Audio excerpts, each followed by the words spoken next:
5 hal buat kita nggak nyaman tinggal dan kerja di Jepang. Yang pertama, lingkungan kerja. Jadi geng, buat kalian yang udah sampai dan tinggal di Jepang untuk bekerja, hampir 80% kehidupan kita itu ya di perusahaan atau tempat kerja kita. Jadi sisanya itu yang 20% palingnya di apartemen, kalau nggak di apartemen liburan. Kayak di postingan sosmed kita masing-masing. Mengenai tempat kerja ini, nggak semua tempat kerja itu menyenangkan. Malah hampir rata-rata nggak menyenangkan semua. Karena apa? Ya baik itu bosnya yang suka cenderung marah-marah, walaupun memang kesalahan kita, tapi marahnya itu berlebihan aku rasa gitu. Dan juga teman-teman rekan kerja kita yang suka cari muka, baik itu orang Jepang maupun orang asing lainnya, dan juga orang Indonesia. Sama-sama cari muka sama bos. Nggak tahu entah apa tujuannya. Padahal gajinya pun sama aja gitu kan. Cuman ya nggak tahu, namanya juga orang kan punya sifat rambut sama hitam, pikiran kita nggak tahu kan gitu. Belum lagi jumpa sama teman-teman yang suka ngebully. Ngebulinya ini karena memang teman atau juniornya yang kelihatan lemah, kelihatan blow on, bukan disemangati atau diselamatkan, malah ngebully, ngejatuhin mental orang. Hal kayak gini yang buat kita benar-benar hancur sehancur-hancurnya. Bukan hancur secara fisik ya, tapi mental. Bagi kalian yang masih suka ngebully, coba pikirkan sekali lagi, jangan karena kesenangan kalian semata kalian hancurkan mental seseorang yang nggak tahu kita gimana kehidupannya selama ini gitu. Yang kedua, teman satu apartemen. Jadi biasanya kalau kensushi atau pemagang itu jarang tinggal sendirian. Mereka itu satu apartemen, kalau nggak tinggal 2 orang, 3 orang atau lebih. Dan itu juga nggak jarang tinggalnya udah satu apartemen, kamarnya juga bareng gitu. Nah hal kayak gini oke-oke aja sebenarnya. Tapi kalau ketemu kawan yang cuek atau kawan yang nggak bisa dibawa kerja sama, misalnya nih, soji atau kebersihan. Jadi banyak dari teman-teman kita ini kita udah ngebersihin dapur, ngebersihin toilet, ngebersihin kamar, tapi dia asik santai-santai aja gitu, kayak nggak peduli, kayak nggak ada masalah, kayak nggak ada salah gitu. Padahal sama-sama make tempat itu gitu kan. Belum lagi kalau masak, kangkisengnya nggak dinyalakan atau sengaja nggak dinyalakan atau nggak tahu.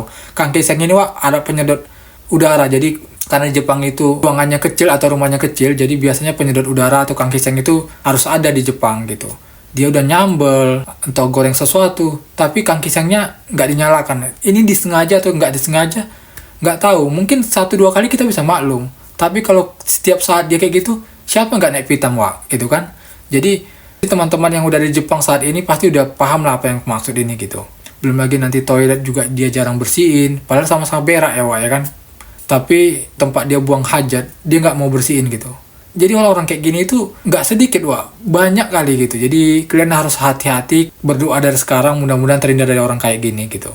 Yang ketiga, harga yen sekian lama kian turun Jadi dulunya harga yen itu 1 yen hampir bisa mencapai kisaran 140-an, bahkan pernah sampai 150 rupiah per 1 yen. Sekarang itu 1 yen cuman kalau nggak 103 atau 104, balik lagi ke 103 gitu. Jadi benar-benar turun seturun-turunnya, ditambah lagi harga bahan pangan di Jepang ini udah pada naik. Sementara gaji kita juga belum naik gitu kan sama sekali. Jadi bayangkan aja, di tengah gaji belum naik, belum lagi lembur nggak dapat, harga bahan pangan di Jepang naik, dan harga yen juga turun gitu. Jadi ya kena lah di atas bawah. Ya kalian paham sendiri lah kalau udah sampai di Jepang. Nilai uang kalian yang kalian dapatkan itu nggak jadi apa-apa lagi ke Indonesia. Dulu zamanku dulu gaji 1 bulan itu aku bisa ngumpulkan 10 juta per 1 bulan. Kalau sekarang ini mustahil, walaupun aku nggak magang malah ya. Itu zaman magang. Sekarang aja aku nggak magang, aku udah mustahil ngumpulkan uang segitu gitu ke Indonesia. Jadi mudah-mudahan kalian bisa hemat, dan mudah-mudahan harga yen ini juga bisa agak lumayan naik dari banding saat ini gitu. Keempat, jarak apartemen ke perusahaan itu lumayan jauh. Udah jauh, tanjakan pula. Udah tanjakan, bawa sepeda ontel yang nggak pakai dryer atau gigi. Alhasil ya gimana lah Jadi waktu aku kensushi itu, jarak dari apartemenku ke perusahaan itu hampir lebih kurang 1 jam. Jadi kalau kita gambate kali lah ya, atau semangat kali, itu bisa 45 menit. 45 menit itu udah campur keringat udah selangkangan pantat juga udah keringatan itu. Itulah saking semangatnya kalau misalnya ngedayung terus. Dan juga udah sejauh itu tanjakan pula. Kena lagi musim panas, mati lah ya kan. Dari rumah wangi-wangi sampai perusahaan bau tai Hal kayak gini yang buat kita benar-benar harus sabar lah gitu. Karena di Indonesia tahu sendiri kan, kita nggak pernah naik sepeda. Sepeda itu cuma untuk alat bermain lah ya waktu kecil. Kalau udah besar itu biasa kemana-mana naik motor. Kalau nggak naik motor naik angkot. Kalau naik angkot ya naik mobil gitu ya ya. Kita sebagai orang Indonesia ya benar-benar diuji kesabarannya Wak ketika sampai di Jepang. Dan mudah-mudahan kalian yang mendengarkan video ini terhindar dari hal kayak gini juga Wak. Yang kelima dan sekaligus yang terakhir, ketika orang tua kita atau pasangan kita, baik itu istri atau suami dan anak kita dengar itu sedang sakit dan dirawat di rumah sakit atau abnormal. Hal ini Wak menguras pikiran kita Wak. Udah jarak kita jauh dari mereka, tambah lagi berita yang seperti itu, apa nggak menguras pikiran gitu kan.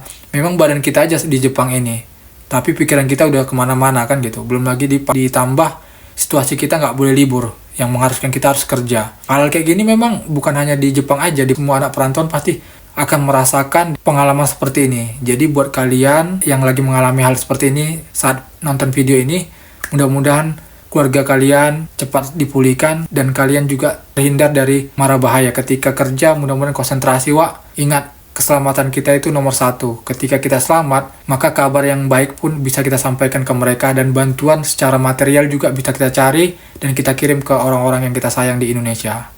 Jadi Wak, buat kalian yang ada di Indonesia yang masih bercita-cita ingin kerja dan tinggal di Jepang, jadikan poin-poin yang aku sampaikan ini pertimbangan kalian agar nantinya apa yang udah kalian putuskan itu mudah-mudahan yang terbaik untuk kalian. Dan semoga video ini bermanfaat bagi kalian semua. Ciao.